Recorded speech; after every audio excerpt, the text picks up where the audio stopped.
Welcome, fellow gamers, to another advanced character build for Dungeons & Dragons 5th edition, where we break down the character builds used by veteran players who leverage their experience and knowledge of the game to create some of the most unique combination of skills, spells, and tactics for successful survivability into the higher levels. We give you a level-by-level overview of the skills, spells, and abilities, how to use them effectively, and then we deep dive into the play style and combat tactics used to make this build successful. If you'd like to support the channel, you can acquire a full PDF version of today's build to 20th level by visiting our shop at the Dungeon Masters Guild website. Link is in the description. And as always, be sure to like, share, subscribe, hit that notification bell, and let's get started.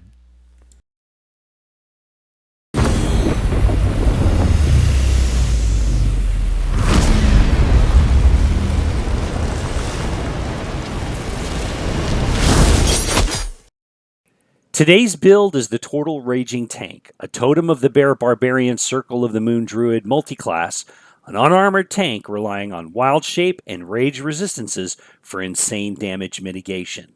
Now, the Tortle may seem slapstick at first, but they contain true Tank Pedigree.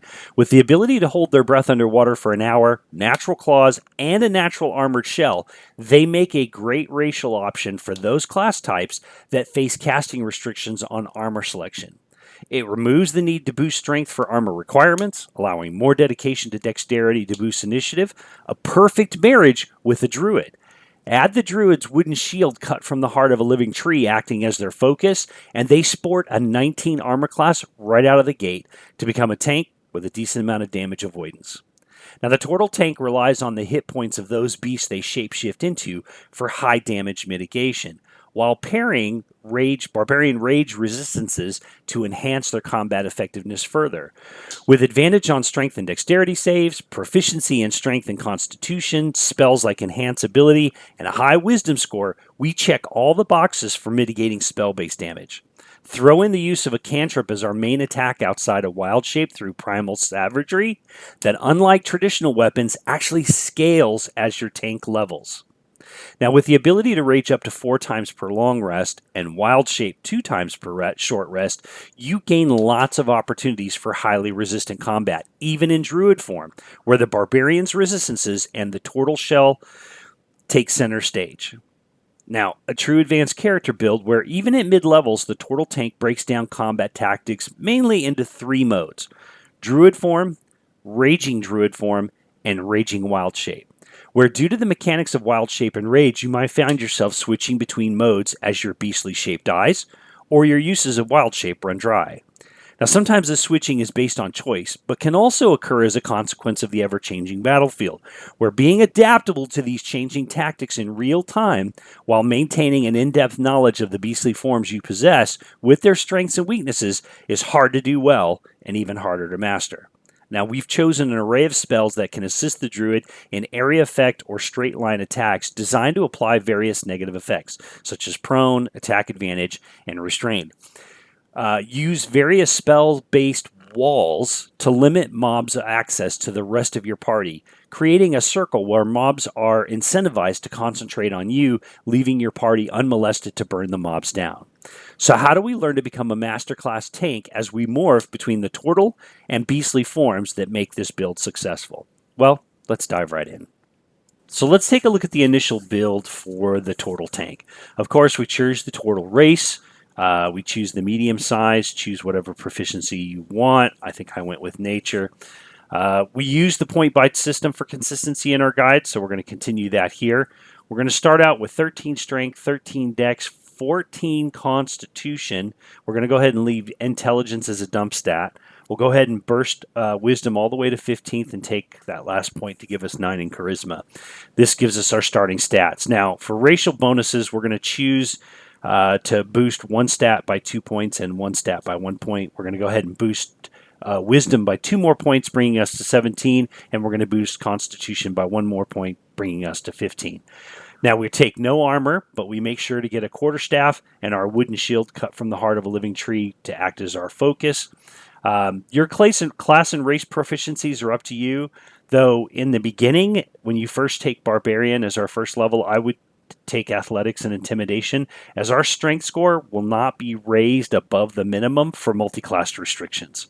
Now, you can use the quarterstaff or your claws at the first level. They're both D6 and both use your strength modifiers at this point, but rage damage bonus of +2 only applies to the staff, so keep that in mind.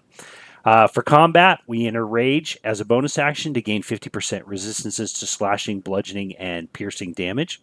The Barbarian's unarmored defense may be wasted on us in Druid form because of our Tortle Shell, but that is not the case for Beastly Shapes. So keep that in mind. Sometimes that unarmored defense will give a small boost to armor class on your Beastly Shapes through Wild Shape.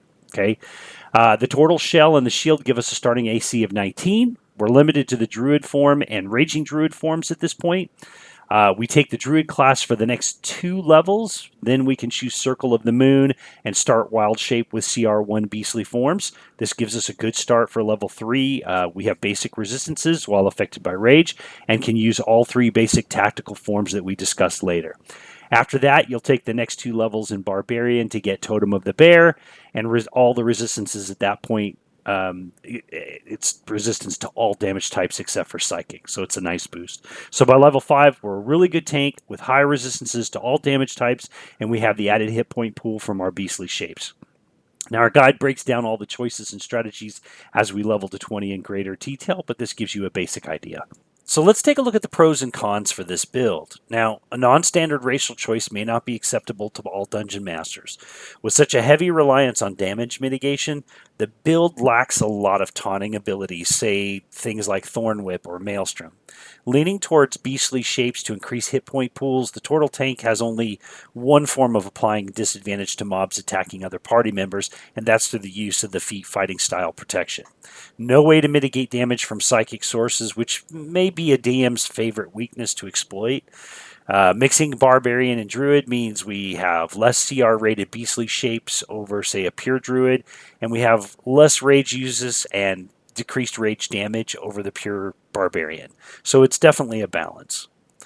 Now, however, on the con side, we have high constitution, high AC, combat centered on Wild Shape paired with rage resistances to all forms of damage. This advanced build is at home on the front lines as a true tank, despite being a half caster. Now, with very high damage mitigation from spells and abilities, we have advantage on strength, dexterity, and initiative, with the ability to keep rage active when transforming into and out of Wild Shape to keep that damage mitigation regardless. The Tortle's natural armor alleviates the need for transitional armor that may present restrictions to the Druid spellcasting anyway, but more importantly means that our Wild Shape form dies, we retain a much higher armor class and a hard target to hit. With Wild Shapes and bonus action heals, we have an insane hit point pool that make us very hard to kill. So let's take a look at the resource management for this build. With such a high reliance on Wild Shape and Rage uses, it obviously becomes our main resource under constant pressure. You need to be able to stretch out those Wild Shapes between rests, so we rarely drop a shape unless it's absolutely necessary. When faced with only 1 or 2 targets, it's probably best to rely on Druid form, opting to save Wild Shape uses for harder encounters. Since Rage can be engaged in Wild Shape and its resistances make your Beastly Shape survival greater, it's quite possible to stay in Wild Shape and use up to 4 uses of your Rage in a single session. It is key to know when to use these features in combination. 2 Wild Shape choices per short rest, but then again, Wild Shape lasts for a number of hours equal to half your Druid level, with up to 4 uses of Barbarian Rage per long rest that last up to 10 rounds, but you must be engaged in combat and being attacked to keep it alive. You have few reactions to manage with only the protection fighting style, but several bonus actions between Wild Shape, Rage, and spells. Though the Wild Shape for this build can be used as a bonus action, keep in mind you can also use it as an action. A multi-class with Barbarian means your spell slots will be lower, especially at the higher levels. This will impact your Druid form mostly, as it's the only tactical form where we can actually utilize our full spell list. So let's look at the 3 main combat tactical forms for this build. Since we should always be raging while in Wild Shape if in combat, the tactics fall into the Druid, the Raging Druid, or the Raging Wild Shape forms. Each of these have their own tactics. So looking at the Druid form, this is basically the only form that we have where you can cast your spells in. Unless for some odd reason you're in Wildshape with no rage active, which should be never, even then it would only be a concentration spell like Fairy Fire or Summon Beast that you cast just before entering Wildshape. Your combat damage will typically be Primal Savagery, which is a cantrip, when engaged in melee. We do have lots of combat options in Druid form and are no slouch. We have a 19 AC and have access to our full spell list. Using Stone Skin or Enhance Ability as a concentration option to give resistances will improve our survivability. We have healing options, which are more designed for casting on ourselves rather than others. 2 of them are bonus actions and will help save the healer's spell slots while further extending your hit point pool outside of Wildshape. Now, Thorn Whip will be able to act as a ghetto taunt by pulling in a mob that's at 10 feet range into melee range. Maelstrom is used to pull mobs to a central point as a form of area effect taunt, and then we drop the spell and engage. You have a lot of area effect damage spells that have been chosen for penalizing mobs in melee range with you, like Wall of Fire, Wall of Thorns, and Bones of Earth. Summon Beast is good, but we keep it close to us so that it gains its pack tactics of advantage and gives you lots of opportunities to use your protection fighting style as a reaction if they choose to target it instead of you. Now, looking at the Raging Druid form, now this is going to occur either by our own choice if Wildshape uses are spent, but if you have Rage uses left, or if your Wildshape form drops, but Rage is still active and you are now in Druid form. We have no access to spells in this form, but we have the benefit of all the resistances bestowed upon us by Rage. Now, when combined with our natural 19 AC, you're a pretty hard target to kill. Your protection fighting style is still able to be used as a reaction. Having that one-handed quarterstaff in these cases will be necessary and is why we recommend the Shillelagh spell choice. Now, it allows us to use our whiz modifiers, and the damage dice is D8 instead of D6. It just needs to be cast before entering Rage. If you're in Raging Druid form from the drop of your Beastly Shape, you're going to be forced to use the quarterstaff without the benefit of Shillelagh. Now, Raging Wildshape form, the combination of Rage and Wildshape should always be used when taking your Beastly forms. It will reduce all incoming damage by 50%, save Psychic, and greatly improves the survivability of those Wildshapes. Your Rage damage bonus here can apply depending on the form that you've taken. We go into detail about each form and its uses based on the combat situation in our guide. Your Beastly Shape choices are very dependent on the battlefield and is different when you're not focused on only damage output.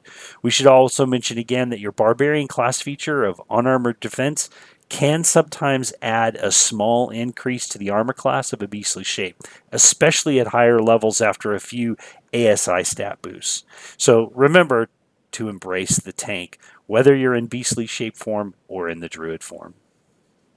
When choosing your Wildshape Beastly forms, you should keep in mind that you are playing the tank, and damage should not be your first priority. I know this sounds counterintuitive, but if everyone is playing their role, the tank provides a more efficient way to keep melee-based mobs prone, disadvantaged, or cut off from the softer members of the party. Mobs bouncing around, spreading damage, interrupting spell casting, or worse yet, separating the party about the battlefield where the healer can't get to them easily without being exposed to opportunity attacks can spell disaster. Whether in Druid, Raging Druid, or Raging Wildshape, you can easily engage with multiple mobs and take tons of hits. Let the battlefield determine the Beastly Shape and embrace the tank. So how does our build compare to yours? Have a favorite build you'd like us to review or tweak? Let us know in the comments section.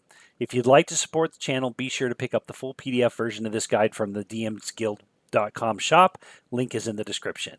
This PDF comes with a complete level-by-level walkthrough of the build, know what skills, spells, and wild shapes to take at each level, learn how to effectively manage its resources and combat combinations to become the battlefield dominator of your party. Be safe and survive the next round.